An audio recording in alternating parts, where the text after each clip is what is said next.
ಚುನಾವಣೆ ಹತ್ತಿರ ಇದೆ. ಈ ನಿಟ್ಟಿನಲ್ಲಿ ಈಗಾಗಲೇ ಪ್ರವಾಸಗಳನ್ನು ಕೂಡ ಕೈಗೊಳ್ತಾ ಇದ್ದಾರೆ. ಬಟ್ ಈ ವಿಚಾರ ಇದೆಯಲ್ಲ, ಹೈವೇನಲ್ಲಿ ಪವರ್ ಶೋ ಅಂದರೆ ತುರ್ತಾಗಿ ಲ್ಯಾಂಡಿಂಗ್ ಮಾಡುವಂಥ ವಿಚಾರದಲ್ಲಿ. ಸೊ ಇವತ್ತಾಗಿದ್ದು ಅದೇ. ಅಸ್ಸಾಂನ ದಿಬ್ರೂಗರ್ನಲ್ಲಿ ಇವತ್ತು ಕಾರ್ಯಕ್ರಮ ಆಯೋಜನೆ ಮಾಡಲಾಗಿತ್ತು. ಹಲವು ಅಭಿವೃದ್ಧಿ ಕಾರ್ಯಗಳಿಗೆ ಚಾಲನೆಯನ್ನು ಕೂಡ ಕೊಟ್ಟರು. ಇದು ಒಂದು ದೊಡ್ಡ ಮೈಲಿಗಲ್ಲು ಅಂತ ಹೇಳ್ತಾ ಇದ್ದಾರೆ ಅಸ್ಸಾಂನಲ್ಲಿ. ನೋಡಿ, ತುರ್ತು ಲ್ಯಾಂಡಿಂಗ್ ಸೌಲಭ್ಯ ಉದ್ಘಾಟಿಸಿದ ಮೋದಿ. ಭಾರತದ ಭದ್ರತಾ ವಿಚಾರದಲ್ಲೂ ಗೇಮ್ ಚೇಂಜರ್. ಈಶಾನ್ಯ ಭಾರತದಲ್ಲಿ ಭದ್ರತೆ ಬಲಪಡಿಸಲು ಏರ್ ಸ್ಟ್ರಿಪ್. ಭಾರತೀಯ ವಾಯುಪಡೆ ಸಮನ್ವಯದೊಂದಿಗೆ ಅಭಿವೃದ್ಧಿಪಡಿಸಿದ ತುರ್ತು ಲ್ಯಾಂಡಿಂಗ್ ಸೌಲಭ್ಯವನ್ನು ಪ್ರಧಾನಿ ನರೇಂದ್ರ ಮೋದಿ ಉದ್ಘಾಟಿಸಿದರು. ಅಸ್ಸಾಂನ ದಿಬ್ರುಗಢ ಜಿಲ್ಲೆಯ ಮೋರನ್ ಬೈಪಾಸ್ನಲ್ಲಿ ತುರ್ತು ಲ್ಯಾಂಡಿಂಗ್ ಸೌಲಭ್ಯ ನಿರ್ಮಿಸಲಾಗಿದೆ. ತುರ್ತು ಸಂದರ್ಭಗಳಲ್ಲಿ ಮಿಲಿಟರಿ ಮತ್ತು ನಾಗರಿಕ ವಿಮಾನಗಳ ಲ್ಯಾಂಡಿಂಗ್ ಮತ್ತು ಟೇಕ್ ಆಫ್ ಅನ್ನು ಸುಗಮಗೊಳಿಸಲು ಇದು ಹೇಳಿ ಮಾಡಿಸಿದಂತಿದೆ. ಅಸ್ಸಾಂನ ದಿಬ್ರುಗಢದಲ್ಲಿ ದೇಶದ ಮೊದಲ ಹೆದ್ದಾರಿ ತುರ್ತು ಲ್ಯಾಂಡಿಂಗ್ ಸೌಲಭ್ಯದಲ್ಲಿ ಭಾರತೀಯ ವಾಯುಪಡೆಯ C-130J ಸೂಪರ್ ಹರ್ಕ್ಯುಲಸ್ ವಿಮಾನವನ್ನು ಲ್ಯಾಂಡ್ ಮಾಡಲಾಯಿತು. C-130J ಸೂಪರ್ ಹರ್ಕ್ಯುಲಸ್ನಲ್ಲಿ ಆಗಮಿಸುವ ಮೂಲಕ ಪ್ರಧಾನಿ ನರೇಂದ್ರ ಮೋದಿ ಈಶಾನ್ಯದ ಮೊದಲ ಎಮರ್ಜೆನ್ಸಿ ಲ್ಯಾಂಡಿಂಗ್ ಫೆಸಿಲಿಟಿಯಲ್ಲಿ ಐತಿಹಾಸಿಕ ಲ್ಯಾಂಡಿಂಗ್ ಮಾಡಿದ್ರು. ಈ ಮೂಲಕ ಈ ಏರ್ ಸ್ಟ್ರಿಪ್ ಅನ್ನು ಉದ್ಘಾಟಿಸಿದರು. ಬಳಿಕ ಸುಖೋಯ್ 30 MKI ಮತ್ತು ರಫೇಲ್ ಫೈಟರ್ ಜೆಟ್ಗಳ ಟಚ್ ಅಂಡ್ ಗೋ ವ್ಯಾಯಾಮಗಳನ್ನು ನಡೆಸಲಾಯಿತು. ಪ್ರಧಾನಿ ನರೇಂದ್ರ ಮೋದಿ ಅವರು ಇವತ್ತು ಅಸ್ಸಾಂನ ದಿಬ್ರುಗಢನಲ್ಲಿ ಈಶಾನ್ಯ ಭಾರತದಲ್ಲಿ ಮೊದಲ ಬಾರಿಗೆ ನಿರ್ಮಿಸಲಾಗಿದ್ದಂಥ ತುರ್ತು ಲ್ಯಾಂಡಿಂಗ್ ಸೌಲಭ್ಯವನ್ನು ಉದ್ಘಾಟಿಸಿದರು. ಮುಖ್ಯವಾಗಿ C-130 ಸೂಪರ್ ಹರ್ಕ್ಯುಲಸ್ ವಿಮಾನವನ್ನು ಲ್ಯಾಂಡ್ ಮಾಡಿಸುವ ಮೂಲಕ ಈ ಒಂದು ಉದ್ಘಾಟನೆಯನ್ನು ಕೂಡ ಮಾಡಲಾಯಿತು. ಈಶಾನ್ಯ ಭಾರತದಲ್ಲಿ ನಿರ್ಮಾಣವಾಗಿರುವಂಥ ಈ ಒಂದು ಸೌಲಭ್ಯ ಸಾಕಷ್ಟು ಮಹತ್ವದ್ದಾಗಿರುವಂಥದ್ದು. ಮುಖ್ಯವಾಗಿ ವಾಯುಸೇನೆಗೆ ಇದೊಂದು ಗೇಮ್ ಚೇಂಜರ್ ಯೋಜನೆ ಅಂತ ಕೂಡ ಹೇಳಲಾಗ್ತಾ ಇದೆ.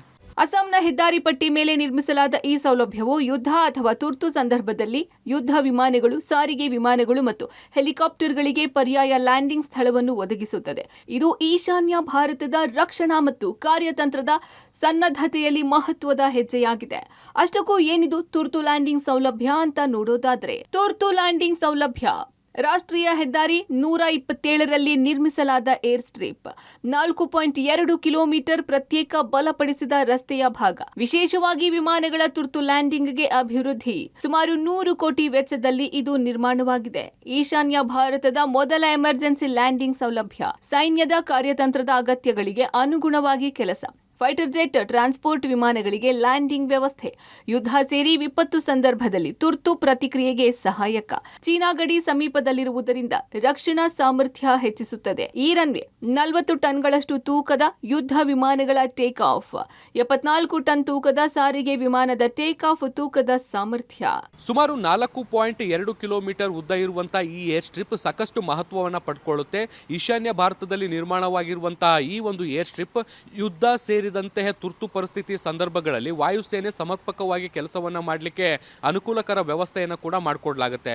ಸರಿಸುಮಾರು 100 ಕೋಟಿ ವೆಚ್ಚದಲ್ಲಿ ಈ ಒಂದು ಏರ್ ಸ್ಟ್ರಿಪ್ ಅನ್ನ ನಿರ್ಮಾಣ ಮಾಡಲಾಗಿದ್ದು, ಚೀನಾ ತನ್ನ ಮೂಲ ಸೌಕರ್ಯಗಳನ್ನು ಅಭಿವೃದ್ಧಿಪಡಿಸ್ತಾ ಇರುವಂತಹ ಸಂದರ್ಭದಲ್ಲಿ ಭಾರತಕ್ಕೆ ಈ ಒಂದು ಏರ್ ಸ್ಟ್ರಿಪ್ ನಿರ್ಣಾಯಕ ಆಗಲಿದೆ.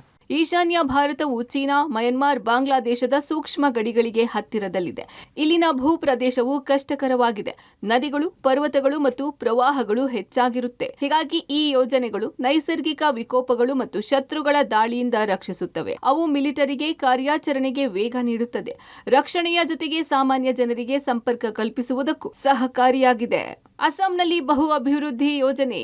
5,450 ಕೋಟಿ ಮೌಲ್ಯದ ಯೋಜನೆಗೆ ಹಸಿರು ನಿಶಾನೆ. ಇನ್ನು ಅಸ್ಸಾಂ ಪ್ರವಾಸದಲ್ಲಿದ್ದ ಪ್ರಧಾನಿ ಮೋದಿ ಗುವಾಹಟಿಯ ಲಾಚಿತ್ ಘಾಟ್ನಲ್ಲಿ 5,450 ಕೋಟಿ ರೂಪಾಯಿಗೂ ಹೆಚ್ಚು ಮೌಲ್ಯದ ಬಹು ಅಭಿವೃದ್ಧಿ ಯೋಜನೆಗಳನ್ನು ಉದ್ಘಾಟಿಸಿದರು. ಈ ಯೋಜನೆಗಳು ಈಶಾನ್ಯ ಪ್ರದೇಶದಾದ್ಯಂತ ಸಂಪರ್ಕ, ಡಿಜಿಟಲ್ ಮೂಲಸೌಕರ್ಯ, ಉನ್ನತ ಶಿಕ್ಷಣ ಮತ್ತು ನಗರ ಚಲನಶೀಲತೆಯನ್ನು ಹೆಚ್ಚಿಸುವ ಗುರಿಯನ್ನು ಹೊಂದಿವೆ. ಇದಲ್ಲದೆ ಬ್ರಹ್ಮಪುತ್ರ ನದಿಗೆ ಅಡ್ಡಲಾಗಿ ನಿರ್ಮಿಸಲಾದ ಕುಮಾರ ಭಾಸ್ಕರ್ ವರ್ಮಾ ಸೇತುವೆಯನ್ನ ಪ್ರಧಾನಿ ನರೇಂದ್ರ ಮೋದಿ ಪರಿಶೀಲಿಸಿದರು. ಸುಮಾರು 3,030 ಕೋಟಿ ರೂಪಾಯಿ ವೆಚ್ಚದಲ್ಲಿ ನಿರ್ಮಿಸಲಾದ 6 ಪಥದ ಎಕ್ಸ್ಟ್ರಾ ಡೋಸ್ಡ್ ಪ್ರಿಸ್ಟ್ರೆಸ್ಡ್ ಕಾಂಕ್ರೀಟ್ ಸೇತುವೆಯು ಗುವಾಹಟಿಯನ್ನು ಉತ್ತರ ಗುವಾಹಟಿಯೊಂದಿಗೆ ಸಂಪರ್ಕಿಸುತ್ತದೆ. ಒಟ್ಟಿನಲ್ಲಿ ಅಸ್ಸಾಂನಲ್ಲಿ ವಿಧಾನಸಭೆ ಚುನಾವಣೆ ಇನ್ನೇನು ಸನಿಹಕ್ಕೆ ಬಂದಿದೆ. ಹೀಗಿರುವಾಗ ಪ್ರಧಾನಿ ಮೋದಿ ಉದ್ಘಾಟನೆಗೊಳಿಸಿರುವ ಯೋಜನೆಗಳು ಬಿಜೆಪಿ ಪಾಲಿಗೆ ಅದೆಷ್ಟರ ಮಟ್ಟಿಗೆ ಲಾಭ ಆಗುತ್ತೆ ಅನ್ನೋ ಚರ್ಚೆಯೂ ನಡೀತಾ ಇದೆ. ಅದೇನೇ ಇದ್ರೂ ಅಸ್ಸಾಂನಲ್ಲಿ ಉದ್ಘಾಟನೆ ಆಗಿರುವ ತುರ್ತು ಲ್ಯಾಂಡಿಂಗ್ ಸೌಲಭ್ಯ ಮಾತ್ರ ಈ ಭಾಗದ ಜನರಿಗೆ ವರವಾಗೋದ್ರಲ್ಲಿ ಎರಡು ಮಾತಿಲ್ಲ. ಶಬ್ಬೀರ್ ನಿಡಗುಂದಿ, ಪಬ್ಲಿಕ್ ಟಿವಿ, ನವದೆಹಲಿ.